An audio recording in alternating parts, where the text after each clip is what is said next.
Hello everyone. Path of Exiles is a game with so many ways to achieve a result, especially when trying to make a build, and it can be hard to find what works best for your build. This video will simplify and cover everything about the Withered debuff, so you can use it to massively increase the damage of your Chaos builds. So let's get right into it. Withered is a debuff that you can apply to enemies, and enemies can apply to you. The Withered debuff makes the target take 6% increased Chaos damage per stack, and it can stack up to 15 times. Each stack decays independently and cannot be refreshed, so it can be challenging to keep this debuff at max stacks, especially when most methods apply Withered for just 2 seconds, but some are longer. There are a few passive nodes that increase the buff and how Withered works. Looking at these two small passives, you can see that the Withered you inflict expires 10% slower, and then the notable that they're connected to, leading to, it gives 20% increased effective Withered, so instead of doing 6% increased chaos damage, you will do 7% increased chaos damage per stack. I am opening up Path of Building here for a second, don't freak out, I'm going to click off pretty quickly. I just want you to see how big the number gets from applying the Withered stacks. This is my Essence Drain, so it does chaos damage, so increasing these Withered stacks up to 15 is a crazy damage boost. And this is because right here, this is the calculation for Essence Drain. All of these right here are their own multiplier. When you add chaos damage, they all go into the same multiplier, and that's called being additive. But the Withered stacks are their own thing to the increased/reduced damage taken. Val Blight does share this same type of multiplier, but if you don't have Val Blight, or any other thing that is increased/reduced damage taken, then this is just purely multiplicative to your damage and will just explode the amount of all the you do. Yeah. You don't always have to get up to 15 Withered stacks, because just applying at least some Withered stacks is a huge boost to your chaos damage. I have been playing an Essence Drain Occultist this league, so applying as much Withered to enemies as possible has been a huge focus of mine, so I'll teach you all the methods that I've been trying out and the pros and cons of them. Also, I will mention all the ways that I haven't used, since there's no one-size-fits-all in this game, besides Mageblood. The first method to apply Withered is the Wither skill gem. You can get this gem very early in the campaign, sometime between Act 1 and 3, depending on your class. It's a channeling skill that creates an AoE that applies a Withered stack for 2 seconds, and it hinders or slows the enemy. Although it's not very efficient or safe to stand there and channel this skill, so link this gem with spell totem support, so you can cast the totem off to the side and have the totem debuff enemies for you. One Wither totem on its own won't be able to reach 15 Withered stacks, since these stacks decay so fast. To fix this, you can give him some friends to help him out by also linking the multiple totem support gem. This will let you summon 2 totems at a time, and you're allowed to have 3 active on the map or battlefield at the same time. Now your Wither gang can guarantee 15 sustained Withered stacks if they are all casting at the same time.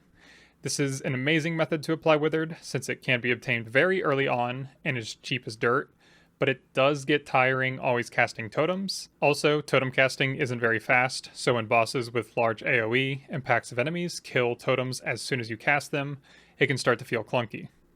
On top of that, bosses will also abruptly change their targeting between you and the totems, which can be annoying. Next, we have another skill called Withering Step. This is a travel skill that when activated does 3 things. First, it gives you the phasing buff, allowing you to run through enemies. Second, it gives you the elusive buff, which decreases in potency over time and will eventually run out. But at 100% elusive, it gives 15% chance to avoid all damage from hits and 30% movement speed. And thirdly, when activated, Withering Step creates an AoE around you, and the first time enemies enter that AoE, they have multiple Withered stacks put on them for 3 seconds. A level 20, quality 20 gem will put 8 stacks on enemies, and all 3 of these properties of this ability will stop as soon as you cast another skill or the elusive buff runs out. This gem is the most popular way that players apply Withered stacks in the game, and for good reason. It's very strong to just be able to puke out a bunch of Withered onto an enemy at the press of a button. Also, since this is an instant skill, you can link it with automation, so you never have to actually cast it yourself.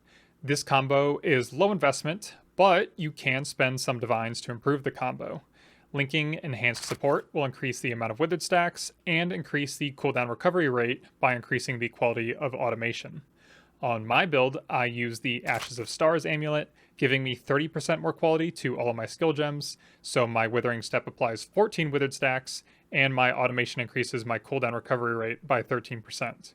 Currently, this is my go-to method to apply Withered, since I have been running Delve, and Phasing and Elusive are very strong to get to points of interest. The con of Withering Step, though, is that it shares cooldowns with other travel skills, like Flame Dash, so either skill might not be up when you want it, and when you have automation linked with Withering Step, the problem is even worse, making Flame Dash not start recovering charges when it should, and I'm pretty sure that it's a bug.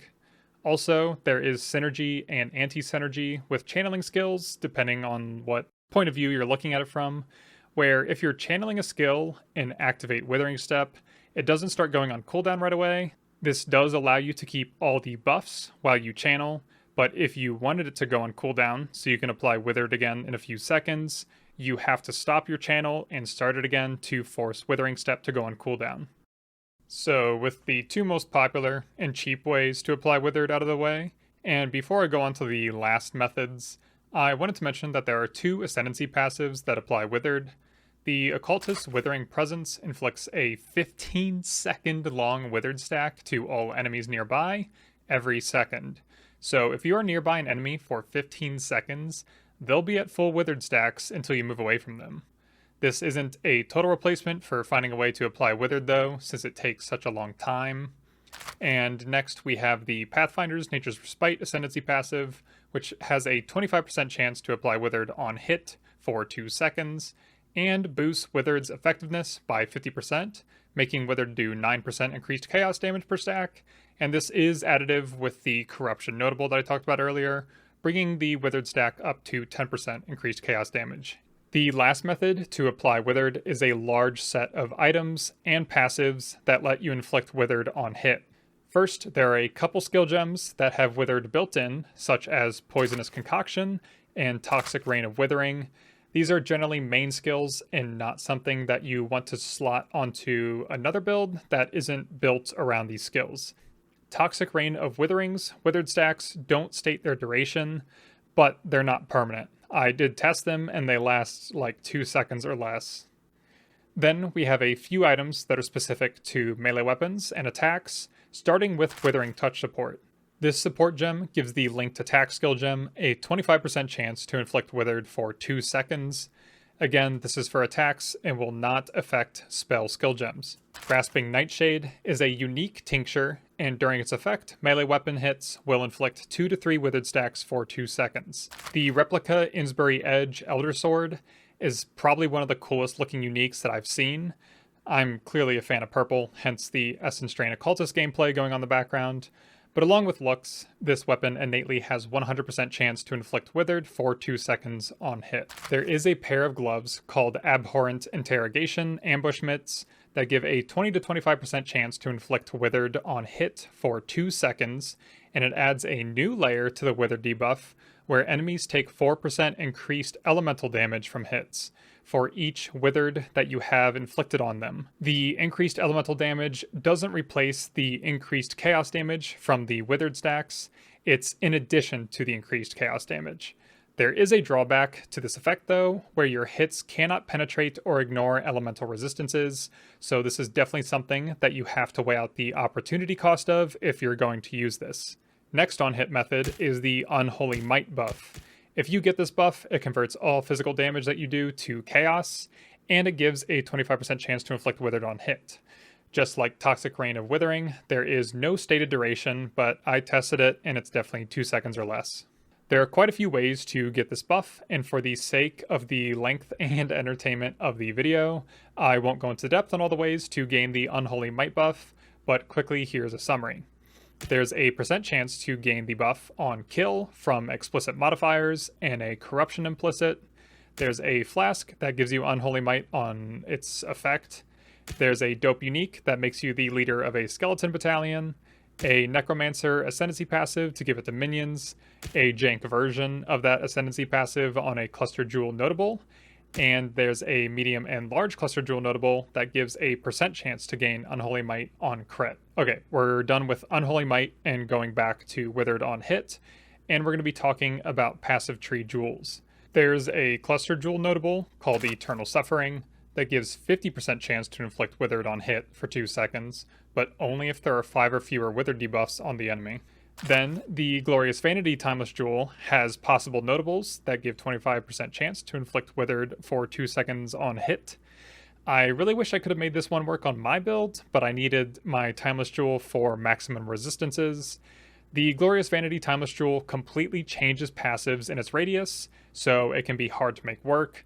Make sure you look up a video on how to use the Timeless Jewel Calculator website and what these jewels do if you have no clue. Lastly, we have the way that I implemented Withered on hit for a while on my build, the Balance of Terror Cobalt Jewel. This unique jewel gives a 10 to 15% increase to all elemental resistances and 2 random modifiers that it can roll. These random modifiers are all special bonuses that last for 10 seconds after you cast the specified curse. You must actually be casting the curse. Triggering the spell through support gems or applying curses with Bane won't count. And the random modifier that we are looking at is 10 seconds after you cast Despair, all hits applied withered for 2 seconds. A jewel with this modifier is minimum 4 divines at the time of making this video, but if you're going to buy one, look around for another modifier that will benefit you if you're casting another curse.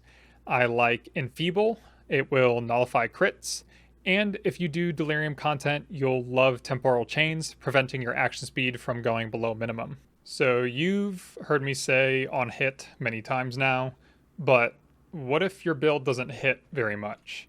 My build does not hit very much. I only have Essence Drain, and it does a little plop when it hits the enemy, and does some damage, but for the most part, nothing else hits. I have Bane, Contagion, they don't hit. I thought Blight hit for about 3 days, and I thought I was stacking up Wither with that, but when I read the wiki, it's literally just adding a damage debuff to enemies, it's not actually hitting them. So I did come up with a few ways to hit enemies. The one I've used the most is Ball Lightning of Static with cast when damage taken support, and I just leave these both at level 1 and put them on my helmet or wherever you can link these two together. And when an enemy hits you for 528 damage, it will cast Ball Lightning of Static on them, and it will hit 13 times over 2 seconds, and it will also hit all the enemies in the area. You can see that the lightning ball just sits there and it will zap enemies, and it only has 3 charges, so if you are getting damaged a ton, it actually won't just suck away all your mana, since it has to go on cooldown for a little bit, which will give your mana a little bit of time to recharge. The other 2 ways that I would do this, because the con of this is that an enemy has to hit you. I heal a ton, so it's not really that big of a deal, but if your build isn't healing like crazy like mine, then it might be a problem to get hit a bunch. But you can use the other 2 Ball Lightning spells. I like the Ball Lightning of Orbiting better, so I'll throw that on, and you're going to put on Unleashed support, because this will store up a few lightning balls and then throw them all out at the same time, which stacks up a ton of Withered instantly. Also, if you're using the Orbiting one and also the regular Ball Lightning, I would put on the Return Projectile support, so when they hit a wall, they don't just disappear, they'll bounce around a little bit more, and put on some more Withered stacks. So this is what this one looks like. There's actually 4 balls there, looks like just 2, but there's 4 balls rotating around and just zapping all the enemies. So that will hit enemies close to you. If you want to hit enemies away from you, I would do something like this with the regular Ball Lightning, and it sends out this like shotgun pattern. The 2 rows cannot hit the same enemy, but all the balls in 1 row will hit the same enemy. That's just how the greater multiple projectile support works. I'm going to go show you how this works with the Balance of Terror Cobalt Jewel and casting Despair to inflict Withered. I'm going to use the Ball Lightning of Orbiting and these support gems, but I already have Despair linked with Bane, so I'm actually not able to cast it, as you can see here. And if you have that problem, you can put on another Despair gem, and it will let you put on the new Despair to cast. And another cool way to do this is you can get a Corrupted Implicit on a ring for a level 23 Despair skill. So I actually did that for a while, and that's a way to save some gem slots. And I mean, what do I lose here? That's actually another Corrupted Implicit, but I'm pretty sure I just lose some mana on this ring. Okay, we're in the boss room here. We're gonna look at this guy, hopefully. See how slow his health goes down. So I'll cast Despair off to the side, Essence Strain, and then do the balls. You can see that they're inflicting Withered stacks, and it goes down way faster for a little bit, and then slows back down. Do it again. It's just such a massive damage increase. Just keep doing it. It's just a good way of doing it. And it's kind of cool to have a reason to cast all those ball lightnings. It's just, there's a lot of buttons on this build, I'm not gonna lie, but it's kind of fun if you like playing like that. Okay, that's everything I wanted to share with you on the Withered debuff. So you can find a way for it to fit your build, be it the meta Withering Step or some niche method that I mentioned before. Or maybe I missed something or got something wrong. If so, please leave a constructive comment down below for me and everyone else to learn from. I have only been playing this game since the start of the King's March League, but since then I have put in a minimum of 250 hours of playing and even more thinking about the game. I absolutely love it, and I couldn't be more excited for PoE 2. So like this video if this helped you out, because that was the motivation to make this video. There are so many items in PoE that even if you have a problem with a build, it may be hard to find the best possible solution to solve it, since these solutions are numerous, especially if you aren't willing to endlessly read the wiki like I am. Subscribe if you need more content like this in PoE, or think you will in PoE 2. See ya.